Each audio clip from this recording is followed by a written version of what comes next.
strike. No one's saving those. Going well this season.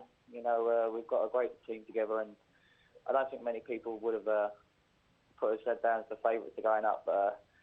But we ourselves knew we could do something special this season, and it's going well so far. What is the difference this season then? What is the manager, Eddie Howe, and the kind of like the ethos at the club, what is it that has made you enjoyable to watch but hard to beat? Yeah, as you say, it's down a lot to the manager. I mean, last season was a great eye-opener for us. I mean, we didn't have the best start. I mean, we got thumped a couple of times, and that really opened our eyes up to what the championship was all about. And this season, we've thought about a few things and how we can play. And you say the style of is pleasing on the eye, and I think it's surprised a few teams as well. But I think our defensive work, you see the stuff that goes on the training pitch day in, day out. Yeah. From the gaffer and the coaches, and that is really what's making us tick at the minute. Personally, for you, Charlie, how much are you enjoying playing in the championship? Yeah, you know, it's just the highest level I've played at to date, and hopefully this season we can get to bigger and brighter things. But I'm really enjoying it. It's where I wanted to play for many years, and you say you go to some big teams in this league and tough, difficult places to go. Yeah. But it's very enjoyable. Fantastic. Charlie, can I take you back to your roots, if you don't mind? East London lad. You started off at Ridgeway Rovers, is that correct? This club now that seems to be producing player after player, and at the moment there's a lot of focus on Harry Kane. What was it about? Can you remember what it was about Ridgeway Rovers at your young age that made you want to join them? Yeah, I mean, as you say, it is a good club to, as you say, learn your trade, because you see some of the players that I've brought through.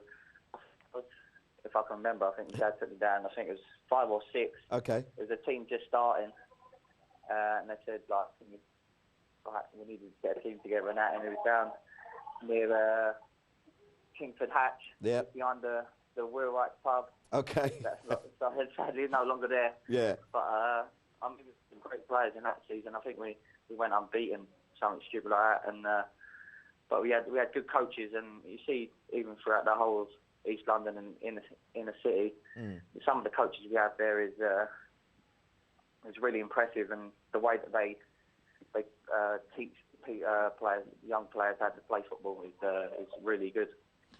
You went on to another local club, Interwood. I mean, your journey. How did you finally make it into professional football? Well, yeah, I went on to Interwood and played a good few years there, and then luckily enough I got scouted for Tottenham, and I went down there and went on trial, and then that was, I think, the age of 12. Yeah. Then I signed up there, and I carried on through till I was 20, which I was lucky enough. What was it like being at a big club like Spurs, but then also how difficult was it to leave Tottenham and then basically go and find yourself, you know, regular football? Yeah, Spurs is a great place to learn your trade. You say they play. You see the team that they have now. It's full of youngsters that have come through the system, and you see the way that they play. They want it on the ground, and they play football the right way, and how Spurs has played throughout the years. But I got to a point in my stage when, as you say, I needed to play regularly and kind of find myself, and luckily I got that with Leyton Orient.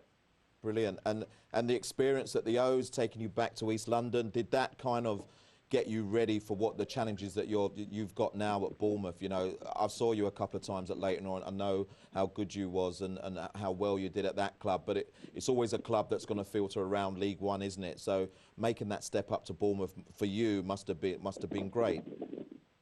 Yeah, it was. Yeah, I was very fortunate that Lee Bradbury took a punt on me from Leyton Orient and signed me for a few quid, and lucky enough, Barry Hearn let me go, and Russell Slade let me go. So, and say it's just gone from strength to strength from there. And since Eddie's come in, it's really taken the club onto another level.